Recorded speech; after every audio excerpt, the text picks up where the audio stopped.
오늘 말씀은 창세기 27장 24절에서 29절입니다. 교대로 읽도록 하시겠습니다. 제가 먼저 읽겠습니다. 이삭이 이르되 내가 참 내 아들 에서냐? 그가 대답하되 그러하니이다. 이삭이 이르되 내게로 가져오라. 내 아들이 사냥한 고기를 먹고 내 마음껏 내게 축복하리라. 야곱이 그에게로 가져가매 그가 먹고 또 포도주를 가져가매 그가 마시고. 그의 아버지 이삭이 그에게 이르되 내 아들아 가까이 와서 내게 입맞추라.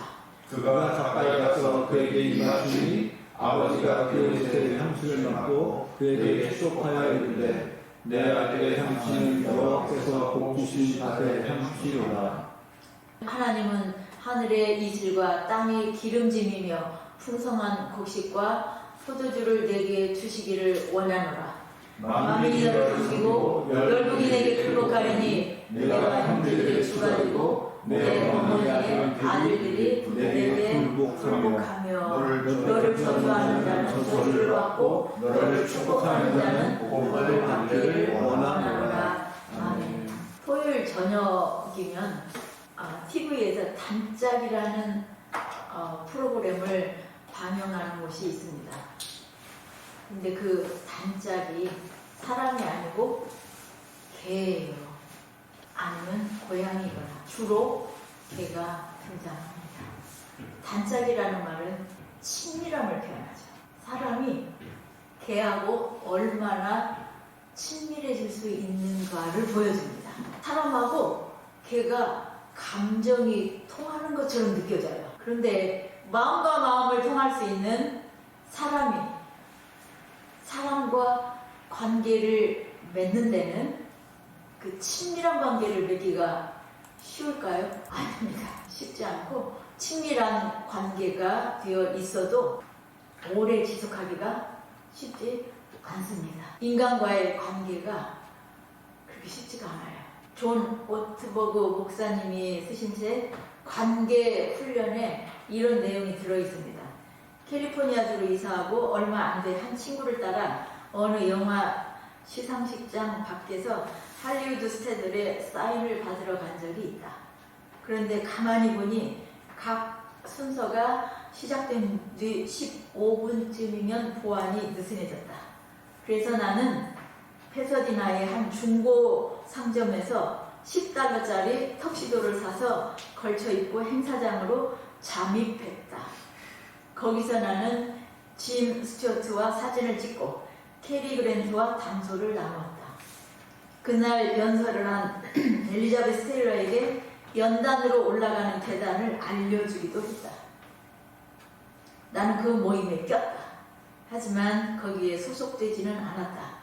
그 대가로 언제 발각되어 쫓겨날지 몰라 전전긍긍했다. 거짓과 속임수는 언젠가 드러나게 되고 속이는 자는 속임수가 들통이 날 때까지 이미 불안함의 그림자 속에 마음이 들어가 있습니다. 그런데도 인간은 다른 사람을 속입니다. 그리고 더 웃기게도 다른 사람이 속였다는 알게 되면 붕괴합니다. 자기는 한 번도 거짓말을 안 한 것처럼. 속고 속이는 사람들끼리 만나서 얼마나 친해질 수 있을까요? 이삭의 아들 야곱이 나이 들어 눈이 어두워진 아버지 이삭을 속이고 형 에서가 받을 축복을 가로챕니다. 천하 만민이 내 씨로 인하여 복을 받으리라는 언약을 하나님께 받은 이삭의 가정에서 가족끼리 속고 속이는 일이 벌어지고 있습니다. 야곱은 열등감이 많았습니다. 아버지 이삭의 사랑을 받지 못했습니다. 형 에서는 아버지의 사랑을 받았습니다.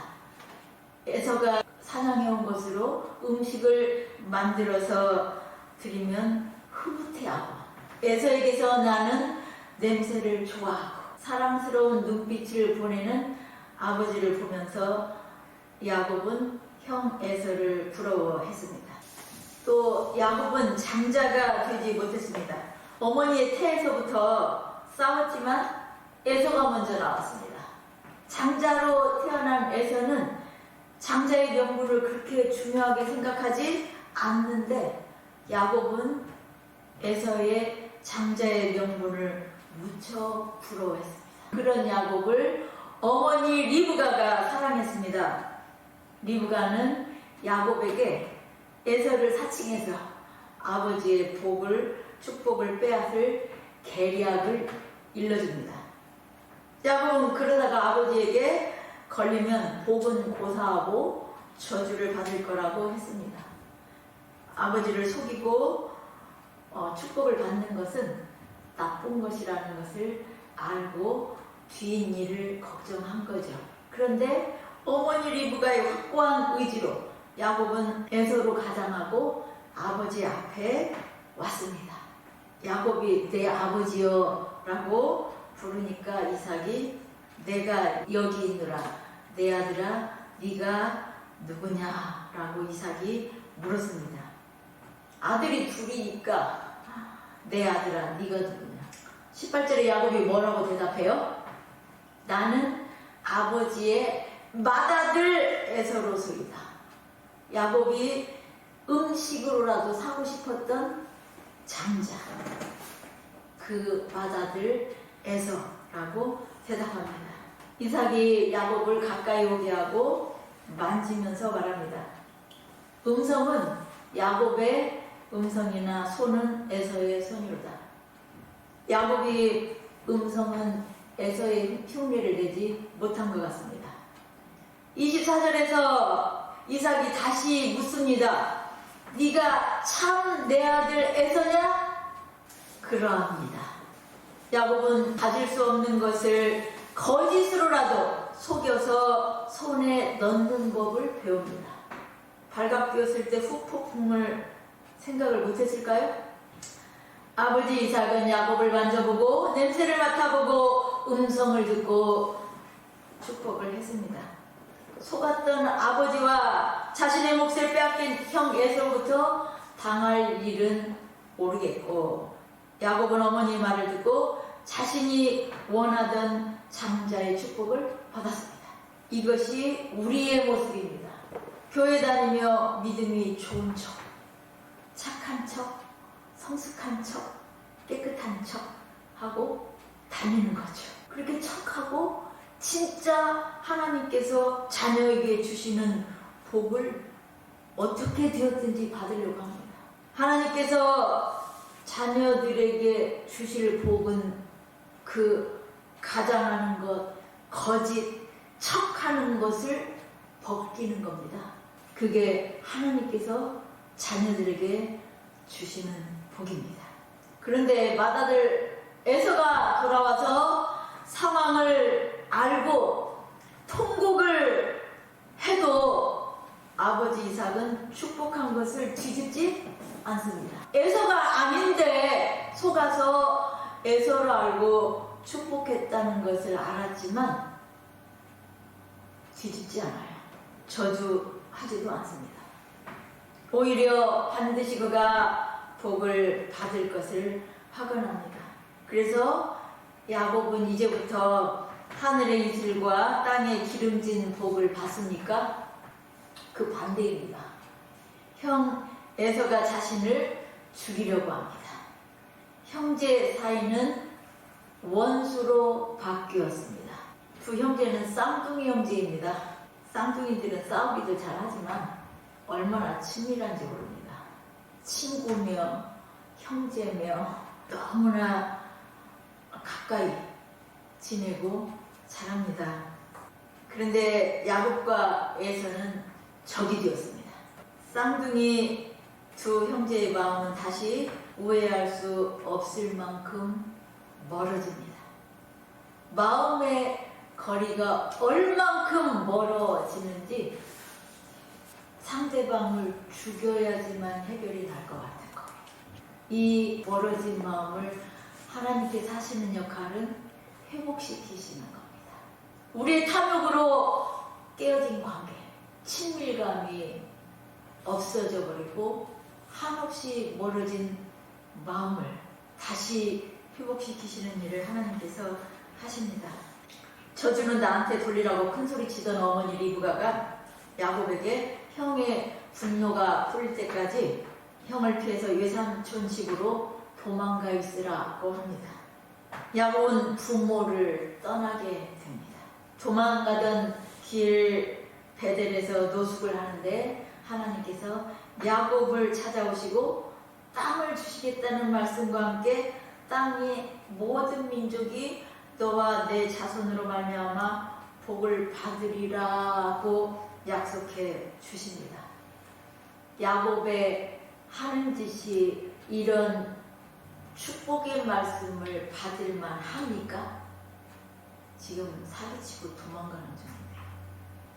그래도 하나님께서는 친히 야곱에게 찾아오셔서 축복하십니다. 하나님께서 야곱에게 주시는 복은 하나님 나라를 이루는 것입니다. 야곱은 하나님과 함께 라반의 집으로 갑니다. 야곱은 외삼촌 집에서 라헬과 사랑에 빠집니다. 라헬을 사랑하여 7년을 며칠같이 여기며 외삼촌을 섬겼습니다. 기다렸던 결혼식 날, 첫날 밤을 치렀는데 문제가 생겼습니다. 아침에 일어나 보니 라헬이 아니라 레아였습니다. 레아는 야곱이 라헬을 사랑하고 있고 라헬을 위해서 일했다는 것을 모를 리가 없습니다. 라헬을 사랑하여 자신에게는 관심도 없던 야곱에게 들어가라는 아버지의 말을 듣고 레아는 라헬인 것처럼 들어가서 신부가 되었습니다. 동생의 약혼자를 속이고 첫날 밤을 치러야 했던 레아는 얼마나 불행하고 비참했을까요? 아침이면 들통날 일입니다. 그 밤만 지났다고 속였다고 해결될 일이 아닙니다. 야곱은 자신을 아내로 받아줄까? 동생 라헬은 예뻤습니다. 레아는 알력이 부족하고 남자들의 관심을 받지 못했습니다. 야곱은 자신의 처지와 비슷한 레아를 받아들이고 사랑하게 될까요? 아닙니다. 라헬을 얻기 위해서 7년간을 더 일하기로 약속을 하고 라헬에게로 들어갑니다. 그런데 하나님께서는 사랑받지 못하고 냉대당하는 레아에게 복을 주시고 그를 통해서 하나님께서 일하심을 드러내십니다. 레아는 첫째 아들을 낳고 여호와께서 나의 괴로움을 돌보셨으니 이제는 내 남편이 나를 사랑하리라 하고 르우벤이라고 이름을 지었습니다. 둘째 아들은 여호와께서 내가 사랑받지 못함을 들으셨으므로 내게 이 아들을 주셨다 하고 시므온이라고 했습니다. 셋째는 내 남편이 지금부터 나와 연합하리로다 하고 레위라고 했습니다. 넷째 아들은 내가 이제는 여호와를 찬송하리로다 하고 유다라고 했습니다. 아들들의 이름이 꼭 그녀의 약점을 드러내고 있는 듯합니다. 나는 남편의 사랑을 받지 못하고 있어요. 나는 남편에게 사랑받기를 갈망합니다. 라는 말로 들립니다. 하와가 죄를 짓고 하나님께 받은 벌입니다. 너는 남편을 원하고 남편은 너를 다스릴 것입니다. 남편을 원하지만 남편에게 사랑받지 못하는 아내의 아픔이 아들들의 이름을 통해서 드러납니다. 야곱이 형 에서와 화해하는 장면은 야곱의 생애에서 가장 인상적이고 아름다운 장면입니다. 야곱이 밤새도록 하나님과 씨름하다가 허벅지를 하나님께서 치셔서 절개됩니다. 400명의 장정을 거느리고 오는 형 에서를 보고 야곱은 다리를 쩔룩거리면서 앞에 나아가 몸을 7번 땅에 굽히고 에서에게 다가갑니다. 이때 에서가 달려와서 야곱을 맞이하고 안고 목을 어긋맞추고 입맞추고 서로 옵니다. 20년 동안 막혔던 마음의 담이 무너지고 형제가 가장 친밀해지는 순간입니다. 하나님께서 야곱의 허벅지를 치셔서 절뚝거리게 하신 것은 하나님께서 야곱에게 주신 선물이요 복입니다. 야곱의 연약한 모습에 에서의 마음을 높게 하신 겁니다. 절뚝거리는 것이 장자의 축복을 가로챈 자의 모습입니다. 우리에게는 남에게 결코 보이고 싶지 않은 연약함이 있습니다. 신체적인 문제, 정신적인 문제, 가정환경, 지난날의 잘못, 성적 폭행을 당했던 기억, 감정적인 질병, 수없이 많은 것들이 우리 안에 연약함으로 들어있습니다. 절뚝거리는 거죠. 하나님께서는 우리의 연약함을 통해서 일하십니다. 헨리 클라우드는 하나님이 우리의 눈에 눈물길을 주신 것이 우연이 아니라고 말합니다. 눈물길이 우리 눈에 띄지 않는 곳에 두면 얼마나 좋을까요? 그런데 하나님은 그것을 우리 눈에 두셨습니다. 우리 눈물이 남들이 다 볼 수 있는 곳에서 나오도록 하셨습니다. 남들의 눈에 띄지 않게 눈물을 흘리며 태어난 척하는 것은 나약하게 보일까 봐서죠. 그러나 하나님께서는 남몰래 흘리는 눈물도 다 보고 계십니다. 마음에 감동을 받을 때 우리는 눈물을 흘립니다. 마음을 움직이는 데는 눈물이 웃음보다 강합니다. 예수께서는 하나님의 아들이시지만 인간으로 오셔서 가장 연약한 모습으로 십자가에 처형당하십니다. 왜요? 사랑 때문에요. 예수님의 사랑은 세상의 흐름을 바꾸어 놓았습니다. 거부당한 사람들, 쩔뚝거리는 사람들, 가난한 사람들, 억울함을 당한 사람들, 나에게 있는 약점, 그것 때문에 남몰래 눈물 흘리는 사람들에게 오셔서 눈물을 닦아주시고 마음을 회복시켜 주십니다.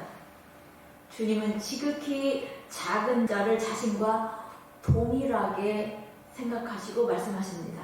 마태복음 25장 40절 말씀입니다.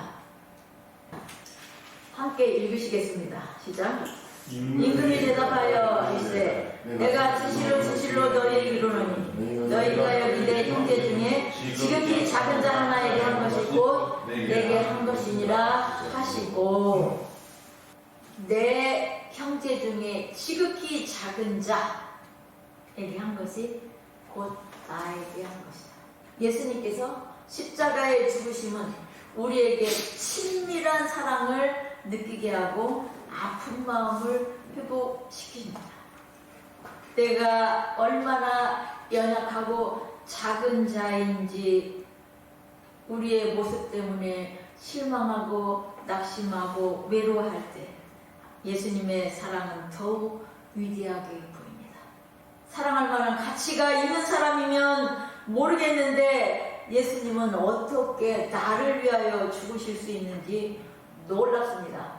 그것도 십자가에 높이 달려 벌거 벗겨진 채로 죽으심은 인간의 지성과 이성으로 이해할 수 없는 사랑입니다. 성경은 고린도전서 1장 27절에서 29절에 이렇게 말합니다. 찾아보시겠습니다. 함께 읽으시겠습니다. 시작.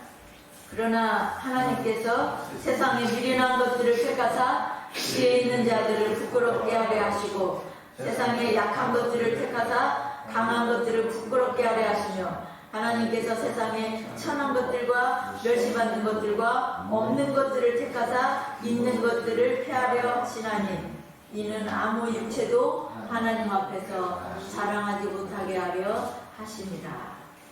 우리는 연약함을 드러낼 때 서로 친밀해집니다. 에덴 동산에서 아담과 하와가 벌거 벗었으나 부끄러워하지 않았습니다. 그만큼 친밀했습니다. 연약함을 가리는 것, 잘 보이고자 할 필요가 없었습니다. 그런데 죄를 짓고 타락하자 나뭇잎으로 치마를 만들어 가렸습니다. 벗었음을 알게 되었습니다. 그러나 인간의 힘으로 잘못을 감추지 못합니다. 하나님의 사랑으로 덮어 주셔야 합니다. 친밀함은 서로의 부끄러움을 드러내게 될 때 생깁니다. 자신의 장점만을 자랑하는 것으로는 부러워할지는 몰라도 친밀감이 생기지 않습니다. 하나님께서 우리에게 그렇게 사랑을 드러내 보이셨습니다. 우리가 아직 죄인 되었을 때 그리스도께서 우리를 위하여 죽으심으로 하나님께서 우리에 대한 자기의 사랑을 확증하셨느니라. 하나님께서 우리에게 자신의 사랑을 드러내 보여주시는 방법이 죽으심이에요. 연약함이에요. 하나님의 사랑으로 덮어주심을 경험할 때 나의 부끄러움을 드러내고 자유하게 됩니다. 하나님의 사랑을 받은 자가 드러내는 부끄러움과 약점은 더 이상 부끄러움이 아니요 아름다움으로 보입니다. 회복된 형상으로 보입니다. 야곱의 사기극으로 깨어진 형제관계는 20년이 지나 야곱이 하나님을 만남으로 회복되었습니다. 그것도 절뚝거리는 모습으로 하나님의 사랑을 드러낸 겁니다. 하나님께서는 우리의 연약함을 드러내시고 하나님을 의지하게 하십니다. 십자가에서 아들을 죽게 하신 하나님의 사랑을 깊이 경험해야 자신의 약점을 드러내고 가족과 친구와 이웃과 친밀해집니다. 가리려고 해봤자 오래 가리지 못해요. 금방 나의 단점과 약점과 이기심과 탐욕은 다 드러나게 되어 있습니다. 어릴 때부터 아버지의 폭력으로 마음에 넘어설 수 없는 벽이 있던 아들도 하나님의 사랑을 입으면 아버지와의 관계가 회복됩니다. 다시 친밀해지고 마음의 거리가 좁혀집니다. 똑똑한 아들로 되어서 다시 아버지와의 관계가 회복되는 것이 아니에요. 하나님의 사랑으로 회복되는 것입니다. 아버지를 다시 이해하고 받아들일 수 있게 되는 것입니다. 하나님의 아버지의 사랑으로 충분하기 때문입니다. 하나님의 사랑을 받은 자로서 자신의 연약함을 인정하고 여러분의 가족들과 친밀해지기를 축복합니다.